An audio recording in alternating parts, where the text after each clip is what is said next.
Good morning बंधुरा welcome to our YouTube channel Arpita daily vlog. आमी अर्पिता तोमादेर अर्पिता आबार एक नतून भिडियो निये हाजिर हो गेছি। बंधुरा एखन बाजे सकाल 6टा और सकाल 6टा থেকে আমি আমার ভিডিওটা শুরু করে দিলাম। তো দেখতেই পাচ্ছো বুগলা রেডি হয়ে গেছে আর বুগলার আজকে ক্লাস টেস্ট আছে, তাই বুগলা আজকে ভালো করে সবাইকে প্রণাম করে যাচ্ছে, বুঝলে। অবশ্য হাসির কথা না, এটা কিন্তু বাচ্চাদেরকে আমাদের সবারই শেখানো খুব দরকার। তো যাই হোক, বুগলা স্কুলে চলে গেল আর এখন আমি চলে এলাম ছাদে বিছানাগুলো তুলতে। তো আজকে না সকাল সকাল আমি কাজগুলো সেরে নিয়েছি, কারণ কি রোদ গরম যে পড়েছে যে কি বলবো। অনেক জায়গায় ইউটিউবে দেখছি যে কত বৃষ্টি হচ্ছে, সবাই ঝাল ঝাল মাংস রান্না করছে, খিচুড়ি রান্না করছে, কিন্তু আমাদের এখনো পর্যন্ত বর্ষাকালে ছাদে শুতে হচ্ছে। মানে তোমরা বুঝতেই পারছো কি হারে রোদ গরম, একদিনও বৃষ্টি হয়নি। আর নিচে ঘরের সমস্ত কাজগুলো সেরে নিয়েছি, কারণ আজকে তাড়াতাড়ি করে স্নান করে নেবো, নিয়ে একটু পুজো দিয়ে তারপরে ভাবছি রান্নাটা করবো।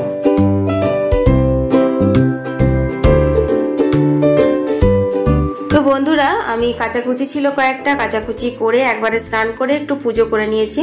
তার জন্য না অনেক বেলা হয়ে গেছে, আর তোমরা তো জানো যে একটু বেলা হয়ে গেলে আমাদের শিলনোড়াটার কাছে অনেক রোদ চলে আসে, তাই আজকে মিক্সিতেই বেটে নিলাম। হ্যাঁ, একটু লাউ পোস্ত চাপিয়েছিলাম, তো লাউ পোস্তটার জন্য পোস্ত বাটলাম আর বাটলাম মুসুরির ডাল। তোমাদের সঙ্গে শেয়ার করা হয়নি, মুসুর ডালটা আমি কালকে রাত্রে ভিজিয়ে রেখেছিলাম, তারপর বেটে নিয়েছি। আজকে নিরামিষ তোমাদের সঙ্গে একটা দারুণ রেসিপি শেয়ার করব মুসুর ডালের, সেই জন্য। যাই হোক, লাউ পোস্তটা না হয়ে গেছে, কারণ এটা চাপিয়েই আমি চান করতে গেছিলাম। তো পোস্ত দিয়ে এখন নাড়াচাড়া করে এটা নামিয়ে নেবো।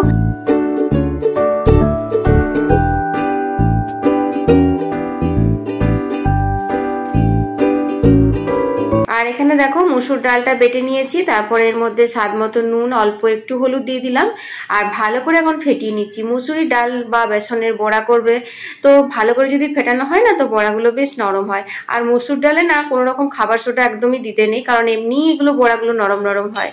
তো দেখো বড়াগুলো এখন দু পিঠ লাল করে ভেজে নিচ্ছি। তো বন্ধুরা, আমরা যেভাবে ধোকার ডালনা করি নিরামিষের দিনে, দারুণ একটি পদ, তাই না?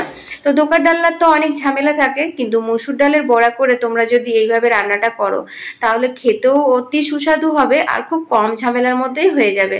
তো দেখো এখন আমি বড়াগুলো ভেজে নিচ্ছি আর এখানে আমি মশলা একটা রেডি করছি। যেহেতু নিরামিষ রান্না করব, এর মধ্যে আমি ধনে গুঁড়ো, জিরে গুঁড়ো, আদা বাটা, শুকনো লঙ্কার গুঁড়ো দিয়েছি আর দিয়ে দিলাম কিছুটা পরিমাণে হিং। আদা আর হিং যদি একসঙ্গে জলে গোলা হয় তাহলে কিন্তু একটা পেঁয়াজের ফ্লেভার আসে, এটা আমি আগেও বলেছি। তো যাই হোক, মশলাটা যেহেতু গুঁড়ো মশলা ছিল সেই জন্য ভিজিয়ে রাখলাম, কারণ শুকনো মশলা তেলের উপর দিলে পরে দেখবে খুব ভালো করে কষানো যায় না। তো বড়াগুলো আমার ভাজা হয়ে গেছে, চলো এবার রান্নাটা করা যাক। তো বড়া ভাজার তেলেই রান্নাটা করব। তেলের ওপর ছোট ছোট 3টে তেজপাতা ফোড়ন দিলাম আর একটু গোটা জিরে, এই ফোড়নটা দিয়ে দিলাম। এরপর আমি দিয়ে দেবো হচ্ছে সামান্য একটু হলুদ, কারণ হচ্ছে মশলাটা কষাবো আর তেলের ওপর যদি কোনো রকম সবজি বা জলযুক্ত মশলা দেওয়া হয় তাহলে দেখবে তেল ছিটে লাগে, আর এই গরমের মধ্যে যদি তেলের ছিটে খায় তাহলে তো হয়েই গেল। তো দেখো এরপর আমি দিয়ে দিলাম হচ্ছে এই যে মশলাটা। তো মশলাটা খুব ভালো করে কষিয়ে নেবো যতক্ষণ না তেল ছেড়ে আসবে। তো মশলার মধ্যে স্বাদ মতো নুন দিয়ে দিলাম আর অল্প একটু হলুদ লাগবে মনে হলো, তাই অল্প একটু হলুদ দিয়ে দিলাম। আর গুঁড়ো মশলা দিয়ে রান্নাটা করলে পরে না বেশি ভালো লাগে খেতে, কেন জানো? হ্যাঁ, তোমরা যদি গোটা মশলা দিয়ে করো সেক্ষেত্রে কিন্তু মশলাটা খুব প্লেন করে বাটবে, কারণ যত মশলাটা প্লেন হবে তত কিন্তু রান্নাটাও বেশ ভালো হবে। তো দেখো এখানে কিন্তু আমার মশলা কষানো হয়ে গেছে, মশলা থেকে তেল ছেড়ে এসেছে। এরপর আমি দিয়ে দিলাম হচ্ছে মুসুর ডালের বড়াগুলো। তারপর কিন্তু মুসুর ডালের বড়া দিয়ে মশলাটা দিয়ে খানিকক্ষণ ভালো করে কষিয়ে নিতে হবে, যাতে বড়ার মধ্যে নুন, ঝাল, মশলা সব রকম ঢুকে যায়, নাহলে কিন্তু খেতে অতটা ভালো লাগবে না। তো দেখো আমার এখানে খুব ভালো করে কষিয়ে নিয়েছি। এরপর আমি এখানে জল দিয়ে দেবো।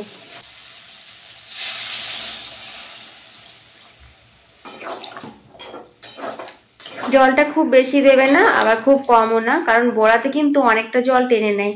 এটা কিন্তু একদম মাখা মাখা হবে, গ্রেভি থাকবে, তাহলেই খেতে বেশি ভালো লাগবে। মিনিট 5 মতন বড়াগুলো ভালো করে ফুটিয়ে নিলাম, তারপর দিয়ে দিলাম গরম মশলা, কারণ নিরামিষ রান্না গরম মশলা একটু না দিলে ভালো লাগবে না। তো বন্ধুরা, মুসুর ডাল দিয়ে এরকম ধোকার ডালনা করে একবার খেয়েও দেখবে, তোমাদের খুব ভালো লাগবে। আর নিরামিষ দিনে তো মাছ মাংস লাগবেই না, শুধু লাগবে হচ্ছে সাদা ভাত। তো এত সুন্দর গন্ধ বেরিয়েছে তোমাদের কি বলবো, আর কালারটা তো জাস্ট ওয়াও বলতে মনে হচ্ছে।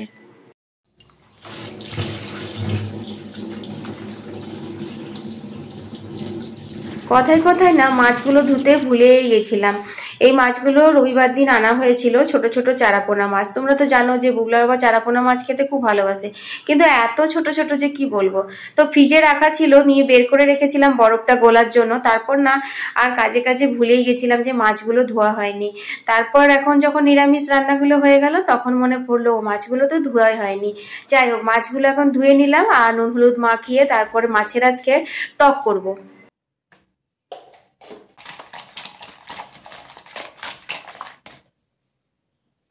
মাছের টকের জন্য চাই পাকা কালো তেঁতুল। তো দেখো তেঁতুলটা আমি আগেই ভিজিয়ে রেখেছিলাম, এখন হাত দিয়ে ভালো করে চটকে নিচ্ছি। চটকে চটকে তেঁতুলগুলো জলটাই খালি লাগবে। চলো বন্ধুরা, মাছটা রান্না করতে করতে তোমাদের সুন্দর সুন্দর কমেন্টের উত্তর দিয়ে দিই। হায়দ্রাবাদ থেকে আলিয়া দিদিভাই লিখেছে, দিদিভাই তোমার ভিডিও রোজ দেখি, খুব ভালো লাগে, তুমি অনেক রান্না করো, কিন্তু রান্নার রেসিপিগুলো কেন দাও না?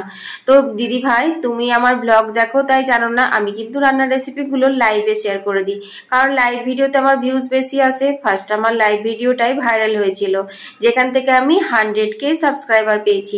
তো সেই কারণে আমি লাইভে রান্নাবান্নাগুলো শেয়ার করে দিই। আর তোমার কমেন্ট পড়ে আমার মনে হলো যে না, আজকে আমি আমার ভিডিওতেই দুটো রান্না শেয়ার করব। তাই মসুর ডালের বড়া করে যে তরকারিটা করলাম সেটা তোমাদের সাথে শেয়ার করলাম নিরামিষ। আর আমিষে শেয়ার করব চারাপোনার টক। চারাপোনার টক কিন্তু খেতে বেশ ভালো লাগে, কিন্তু একদম হালকা করে করব, কারণ প্রচন্ড গরম পড়েছে। তাছাড়া বর্ষাকালে কিন্তু চারাপোনার টকের একটা আলাদা রেসিপি আছে, কিন্তু বর্ষাই হচ্ছে না, তাহলে বর্ষার রেসিপি আর কি করে করব বলো। যাই হোক, মাছগুলো ভেজে তুলে নিলাম, তারপর মাছের তেলে একটু পাঁচফোড়ন দিয়ে দিলাম আর একটা কাঁচা লঙ্কা চিড়ে। তারপর এখানে তেঁতুলটা যে ভিজিয়ে রেখেছিলাম সেই জলটা দিয়ে দিলাম। এর মধ্যে কিন্তু কোনো রকম সর্ষে বাটা বা কোনো অন্য কিছু মশলা দেব না, ব্যাস একটু হলুদ আর নুন দেব। তারপর টকের জলটা ফুটলে পরে মাছগুলো দিয়ে দেবো। তো একটু ফুটিয়ে নিলে রেডি হয়ে যাবে চারাপোনার টক। এরকম হালকা পাতলা চারাপোনার টক কিন্তু খেতে বেশ ভালো লাগে দেখবে দুপুরবেলা। তবে হ্যাঁ, আজকে বুগলা বাবা বলেছে এক গাদা টক দিয়ে দিও না।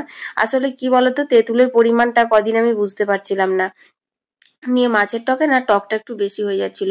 টকটা বেশি হচ্ছিল কিনা জানি না, তবে হ্যাঁ একটু মিষ্টি দিলে ভালো লাগে, যেহেতু বুগলার বাবা খায়, তো মিষ্টিটা তো দিতে পারছি না, সেই কারণে আরো বেশি এরকম মনে হচ্ছিল যে টক হয়ে গেছে, টক হয়ে গেছে।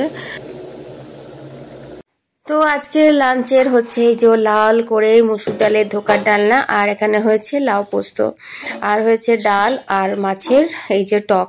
তো চারাপোনার টকটা কিন্তু বেশ ভালো, তোমরা একবার বানিয়ে খেও, এরকম হালকা পাতলা, দেখবে ভালো লাগবে খেতে।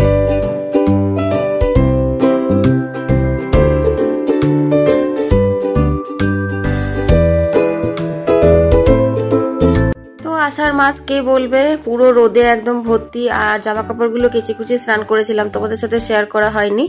তো শুকিয়ে গেছে, কিছুগুলো শুকিয়ে গেছে, আর কিছুগুলো মোটা মোটা জামা কাপড় সেগুলো শুকায়নি, তো সেগুলো উল্টে পাল্টে দিলাম, কারণ খাওয়া দাওয়া হতে হতে সেগুলোও শুকিয়ে যাবে 1 ঘন্টার মধ্যে, তো তখন তুলে নেওয়া যাবে।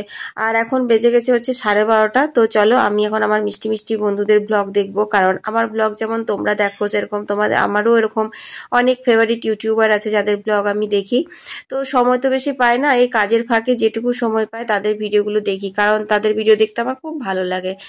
আর বন্ধুরা, যারা তোমরা এতক্ষণ ধরে আমার ভিডিও দেখছো তাদেরকে অনেক অনেক ধন্যবাদ, আমার তরফ থেকে অনেক অনেক ভালোবাসা।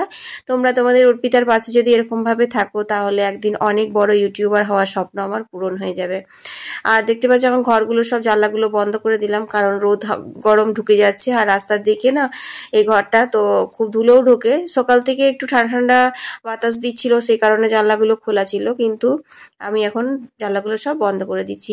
তো ভিডিওটা আজকে এখানেই শেষ করে দিচ্ছি। সবাই খুব ভালো থেকো, সুস্থ থেকো। ছোট্ট একটা ব্লগ তোমাদেরকে শেয়ার করলাম, আর আবার কাল একটা নতুন ভিডিও নিয়ে হাজির হয়ে যাব। আমি অর্পিতা, তোমাদের অর্পিতা, টাটা।